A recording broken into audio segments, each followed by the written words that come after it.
Deyək ki, soruşurlar ki, refleksiya nədir? Refleksiyanı nə zaman aparırsınız?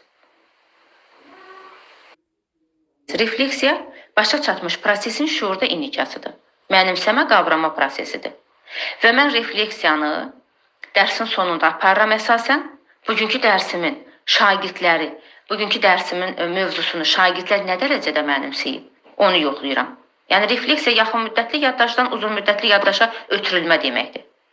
Məşhur alim Burki demişdi ki, şagirdə refleksiya etməmək, sanki qidanı çeynəmədən udmaq deməkdir. Mütləq şəkildə biz dərsin sonunda şagirdlərimizi refleksiya eləyəcəyik. Və bunu da əlavə eləyə bilərsiniz.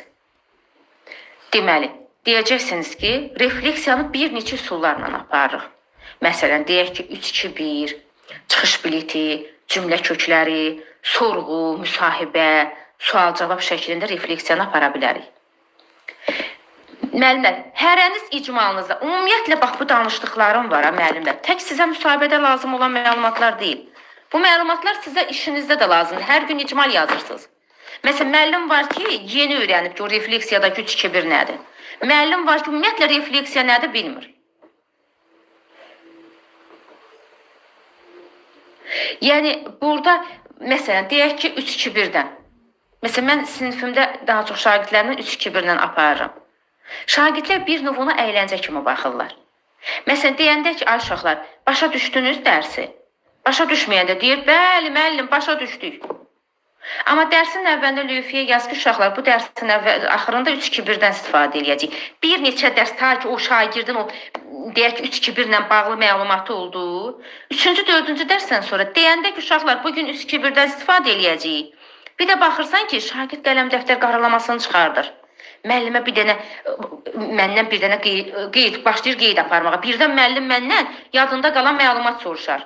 Birdən mənim üçün maraqlı bugün dərsdə nə olacaq, onu qeyd edib sonda müəllimə deyəcəm. Başlayacaq, müəllimə mən bu sualı verəcəm, başlayıb yazacaq. Neynədik biz burada? Qeyd etmə bacarığı formalaşdırdıq. Neynədik biz burada? Sual tərtib etmə bacarığı formalaşdırdıq.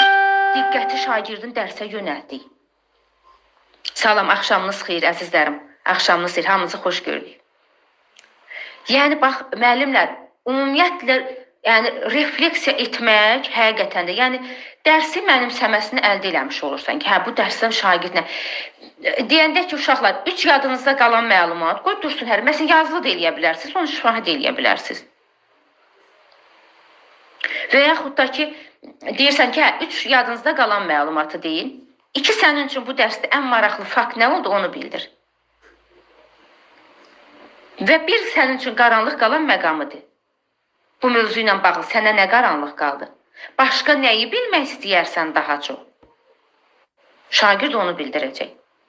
Və yaxud da ki, məsələn, deyək ki, sorğudan istifadə edə bilərsiniz. Məsələn, sorğu ilə bağlı, sorğuda şagirdlərə suallar verməklə, məsələn, onu eləyə bilərsiniz. Məsələn, verə bilərsiniz ki, öz fəaliyyətini əks etdirən hansı strategiyaları, məsələn, hansı strategiyalardan istifadə edirsən? Bax, bugün bu dərsin sonunda, öyrənmə fəaliyyətində, dərsin əvvəlində müəyyən etdiyin o məqsədinə, öyrənmə fəaliyyətində çata bildin, çata bildinsə əgər hansı strategiyadan istifadə etdin? Başlayacaq şagird özünün strategiyalarını yoldaşları ilə bölüşəcək. Deməli, burada digər şagirdlə o yoldaşının, məsələn, deyək ki, mən məqsədimə çatmışam. Mən məqsədimə çatmaq üçün hansı yollardan, hansı strategiyadan istifadə elədim? Dərsin sonunda mən onu şagirdlərə deyəcəm. Məsələn, şagird digər yoldaşlarına deyəcək. Və yaxud da ki, məsələn, bu yarım ilin sonunda qarşına hansı məqsədləri qoymusan? Nəyi fərqli etməyi düşünürsən? Bax, bunlar sorğudur. Yəni, bu sorğu vasitəsilə şagirdləri siz refleksiya etmiş olursunuz. Bax, bu refleksiya.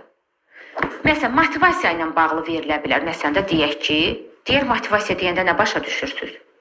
Motivasiya deyəndə ümumiyyətlə, indi bu 5Y modeli deyirik müəllimlər. Ay müəllimlər, siz o 5Y modelini gözünüzdə böyütmüsünüz. 5Y modeli nədir ki? Bildiyiniz 5Y modelində motivasiyanın adı maraq oyatmadır, burada da motivasiyadır. Bunun nə fərqi var? Nə fərqi var ki bunun? Motivasiya ilə maraq oyatmadır da. Motivasiya nədir? Şagirdin dərsə cəlb olunması, şagirdi dərsə həvəsləndirmə, şagirdi sanki qarmağa keçirtmə deməkdir.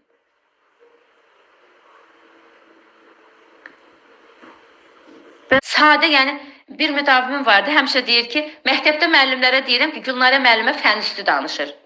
Deyirəm müəllimə, bu kitab hamıda var. Bu hamı qoyub qabağına bunu oxuya bilər də. Bu da mənə niyə pul ödəyir ki? Yəni inteqrasiyalı nümunələr, həyatdan nümunələr çəkərək. Yəni buna görə müəllim məni rahat başa düşür. Yəni mənim izahımı başa düşməyən müəllim, mən deyərdim olmaz.